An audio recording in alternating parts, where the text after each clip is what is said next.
வணக்கம் மக்களே! இன்னைக்கு வந்து ஆக்சுவலா 15 டேஸ் ஆஃப்டர் டிரான்ஸ்பிளான்டேஷன்.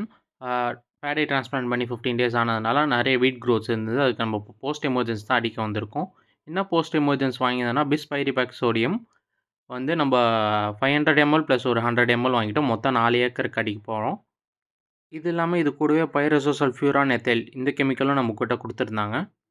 நம்ம முன்னாடியே சொன்ன மாரி தோட்டத்துல 2 ஏக்கர் வந்து நம்ம வந்து அடிக்க போறோம். அதே மாரி வந்து கழனியில வந்து 2 ஏக்கர் நெறைய களை முளைஞ்சிருக்கு. அதில மட்டும் அடிக்க போறோம்.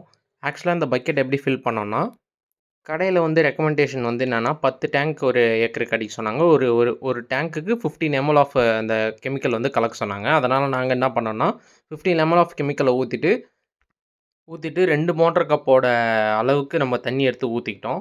அதாவது ஒ ஒ அதுக்கப்புறம் வந்து நாங்க என்ன பண்ணோம்னா, ஒரு மோட்டார் கப் அளவுக்கு இருக்கிற அந்த கெமிக்கல் கலந்த தண்ணி எடுத்து டேங்க்ல ஊத்திட்டு, அதுக்கப்புறம் 9 லிட்டர்ஸ் ஆஃப் வாட்டர் கலந்து ஸ்ப்ரே பண்ணி விட்டோம் ஃபுல்லா.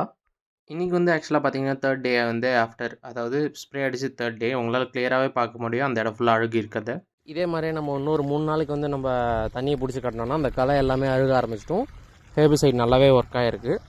இதுக்கப்புறம் வந்து பார்த்தீங்கன்னா, நம்ம 1, 2 விட்டு போன களையெல்லாம் நம்ம ஆள வச்சு எடுத்துட்டு, நல்லா ரூட்டிங் வரதுக்காக நம்ம கைய வச்சு நல்லா தொழவ சொன்னோம்னா, வேர் அறுபட்டு நமக்கு வந்து டில்லரிங் அதிகமா ஏற்படும்.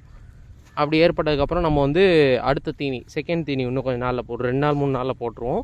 கூட வந்து மைக்ரோ ரைஸா போடுவோம். அதோட ஸ்பெஷாலிட்டி என்னன்றது நான் அந்த வீடியோவில் சொல்கிறேன். மைக்ரோ ரைஸான்றது ஒரு பயோ ஃபர்டிலைசர். நல்லா ஹெர்ப்சைடு பட்டதோட எஃபெக்ட் நல்லா தெரியுது பாருங்கள். அந்த இடம்லாம் தண்ணி நல்லா நிற்கிற இடம்ன்றதுனால வந்து நல்லா அழுகிடுச்சு.